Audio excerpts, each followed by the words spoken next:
Plus lot இன்றைக்கி லென்ட்டோட first day. So ஒரு சின்ன மெசேஜ் வந்து ஷேர் பண்ணிடலாம் அப்படின்னு சொல்லிட்டு நான் இந்த வீடியோ வந்து எடுக்கிறேன். என்னென்னு பார்த்தீங்கன்னா, புக் ஆஃப் 2 திமோத்தி அதில் பார்த்தீங்கன்னா, இப்போ நான் பேச போகிறது சிம்பிளாக பார்த்தீங்கன்னா வந்து விசுவாசம் வந்து பிடிச்சிக்கோ அப்படின்றத பற்றி நான் வந்து பேச போகிறேன். சின்ன டாபிக் தான். 2 திமோத்தி அப்படின்ற புக்கில் வந்து பால் வந்து அவரோட கூட இருந்த ஒரு மிஷினரிக்கு வந்து திமோத்தி அப்படின்றவருக்கு வந்து ஒரு மெசேஜ் வந்து ஒரு லெட்டர் வந்து எழுதுறாரு. அதுதான் அவரோட ஃபெலோ மிஷினரிக்கு. ஓகே, நிறையா வந்து பைபிள் பண்டிதர்கள் ஸ்காலர்கள்லாம் என்ன நினைக்கிறாங்கன்னா, இதுதான் வந்து பால் லாஸ்ட் லெட்டர், அவருடைய இறந்து போகிறதுக்கு முன்னாடி அவர் எழுதுன லாஸ்ட் லெட்டர், ப்ரிசன்லேருந்து எழுதுன லெட்டர் அப்படின்னு வந்து நினைக்கிறாங்க. அதுவும் இல்லாமல் வந்து அவரோட பாலோட லைஃப்பை வந்து ரிஃப்ளெக்ட் பண்ணுற மாதிரி உள்ள ஒரு நல்ல ஒரு மெசேஜை வந்து இதில் வந்து எழுதியிருக்காரு அப்படின்ற மாதிரி வந்து இந்த வாஸ்லையும் சொல்கிறாங்க. ஸோ இந்த வாஸில் என்ன சொல்கிறாங்க பார்த்தீங்கன்னா, I have fought the good fight, I have finished the race, I have kept the faith அப்படின்றாங்க. இது வந்து 2 திமோத்தி சாப்டர் 4 verse 17 வந்து இருக்குது. 2 திமோத்தி 4:17 இந்த வேர்ஸ் இங்கே போடுறோம். ஓகேங்களா?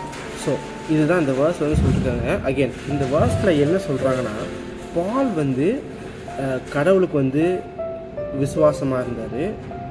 அகெயின் எந்த ஒரு எண்டுமே இல்லாமல் விசுவாசமாக இருந்தார். கடவுள் வந்து பாலுக்கு வந்து விசுவாசமாக இருந்தார். அவரோட கப்பல் உடஞ்சி போயும், அவர் கல்லால் அடிக்கப்பட்டும், அவரோட ஃப்ரெண்ட்ஸ் எல்லாம் வந்து அவரை தள்ளி விட்டும் கூட, அவர் வந்து ஜெயிலில் தூக்கி போட்டும் கூட அவர் வந்து விசுவாசமாக தான் இருந்தார்.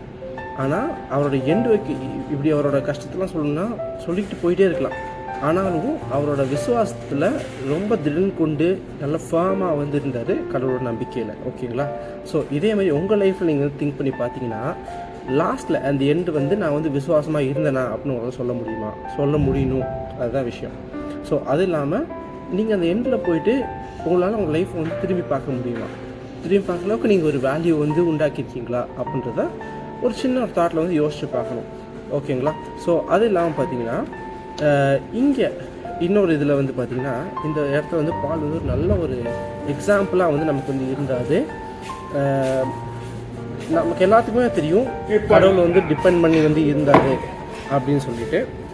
இந்த இடத்துல வந்து விசுவாசத்தை வந்து குறைக்காமல் இந்த ஒரு மனுஷன் தான் வந்து பால். நம்மளோட லைஃப்பில் இந்த மாதிரி மோமெண்ட்ஸ் வந்து நமக்கு வந்து கண்டிப்பாக ஃபேஸ் பண்ணுவோம்.